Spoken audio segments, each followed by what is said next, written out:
Well, we continue to enjoy wonderful spring weather here in mid-April while asking ourselves, where are the April showers? Well, the guy next to me that's worried about the April showers, this is Hoyt, and I'm Jurnee Taylor, and let me say, I am enjoying these dry conditions. It is definitely nice out there, but I have worked with our weather impact team for long enough to know that things can change quickly this time of year, and meteorologist Nathan Scott is going to let us know what changes might be coming our way. Nathan? Rolling Journey, it's April after all, and that means we are in severe weather season here in the natural state. And when we take a look at the latest information from the Storm Prediction Center, it does have a large part of the state highlighted under a level 2 out of 5 risk, starting Friday, continuing into the weekend. This means that what we're looking at, conditions are possible. We could see some strong to maybe severe thunderstorms. It's not going to rain each day with that severe risk, and we're not going to see severe weather for each day either. But the ingredients are in place, and we'll just have to watch what the model trends show over the next few days. Out there right now, we got some rain trying to make its way into southwest Arkansas. It's having a tough time, though, because it's running into some dry air. So here's future radar. We'll have increasing clouds tonight. There will be the chance of an isolated to spotty shower, especially into South Arkansas. Right now, temperatures are delightful into the mid to upper 70s. Where the clouds are, though, the numbers are into the 60s. Lows tonight, warmer. We're dropping down into the mid to upper 50s. And tomorrow, you see more clouds. Highs, low to mid 70s. You see more sun. You'll climb up into the low 80s. We'll see clouds in the morning, more sunshine for the afternoon. I'll have more on that potential of strong to severe thunderstorms as we close out the work week and head into the weekend coming up. All right, Nathan, thank you. Well, new tonight at 6, Little Rock police are applauding the results after the first weekend of a 10 p.m. curfew downtown. Officers issued just one citation all weekend, and city officials voted to restore the curfew after a shooting the previous weekend connected to crowds of teens in the River Market Entertainment District. On the other end of Capitol Avenue, a polarizing state senator pushing the hot topic of AI data centers. Brian King tried and failed to make 6 amendments to the law that regulates those huge big tech facilities. And because this is the fiscal session, those amendments needed 2/3 of the Senate to agree to take up the proposals, and each one came up short. But the populist conservative from Carroll County promised these issues are not going away, at least from voters' minds, anytime soon. People want to know what these things are about, and they're huge energy users, and they're going to impact us. They're going to impact us on water, and we need to know up front. We need to be, the citizens and local government need to have an informed decision on these rather than have them railroaded over you, and you're going to find out the consequences later. Later tonight at 10, THV 11's Catherine Rowley will scope out what might happen next.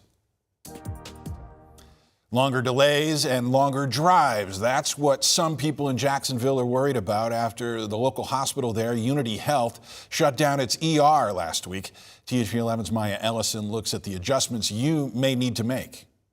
So usually the parking lot was full all the way across. Well, I'd say there's always cars going back and forth, up and down, coming. So it was busy. Now that traffic has slowed after Unity Health announced last week it would end emergency services at its Jacksonville location. I was kind of sad about it because it's a convenient thing to have our patients go over there. Nicole Hunt works at the primary care facility across from the hospital. She says the change could make it harder for patients to access care, with the nearest emergency rooms now farther away. It kind of puts us into stress.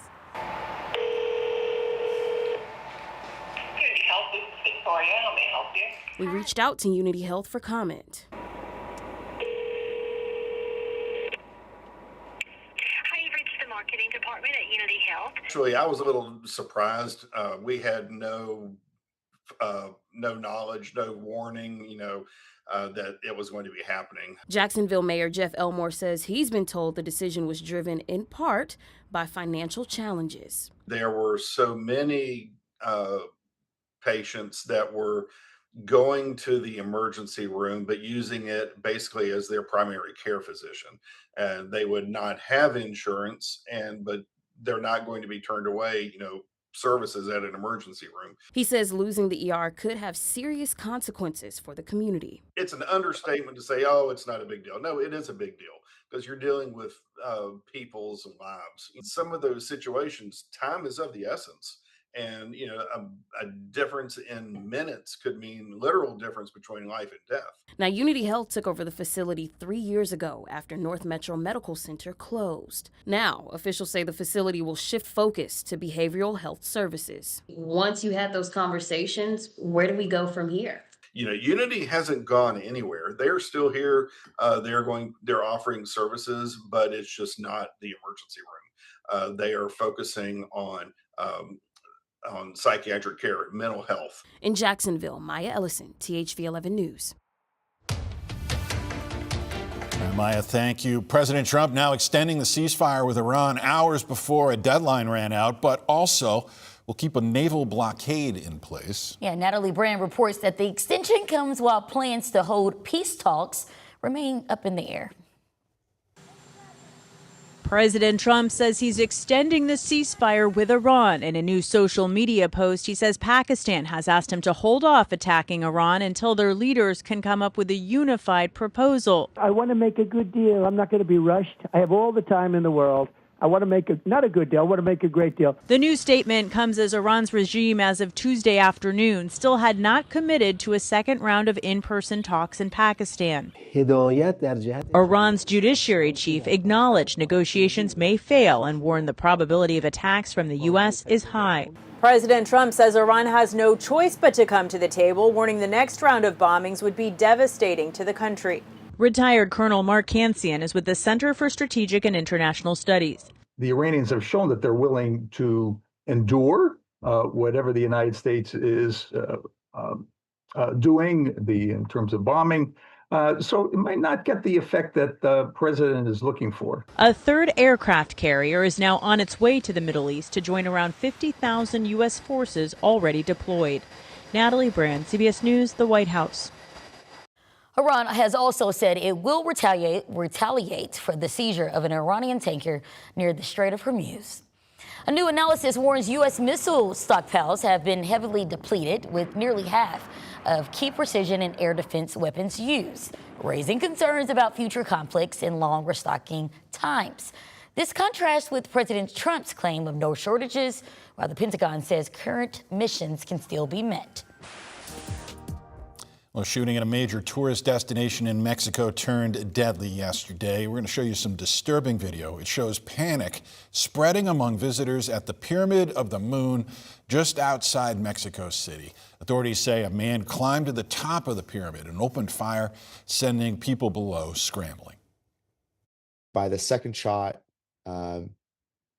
it became clear that it was an active shooter situation when everyone started screaming and running and ducking. The shooting left a Canadian tourist dead and injured 13 others, 6 of them Americans. The Pyramid of the Moon is one of Mexico's most important historic sites. The shooter, a Mexican citizen, shot himself and had a firearm, a knife, and more ammo when authorities found him. A key vote tonight that could shape more midterm votes later this year. We've got the latest on Virginia redistricting on the ballot tonight. Also coming up next, hear how a major airline maintenance expansion at Clinton National Airport could impact service and bring new jobs to the city of Little Rock. The sun will have more competition with the clouds making their way in over the next 3 days. Temperatures upper 70s, low 80s. Small chance of a stray shower or some patchy drizzle on Wednesday. Isolated shower on Thursday. And then there's chances of more coverage as scattered showers and thunderstorms will be ramping up on Friday, along with the chance we could see some spicy storms. I'll have more on the complete forecast coming up.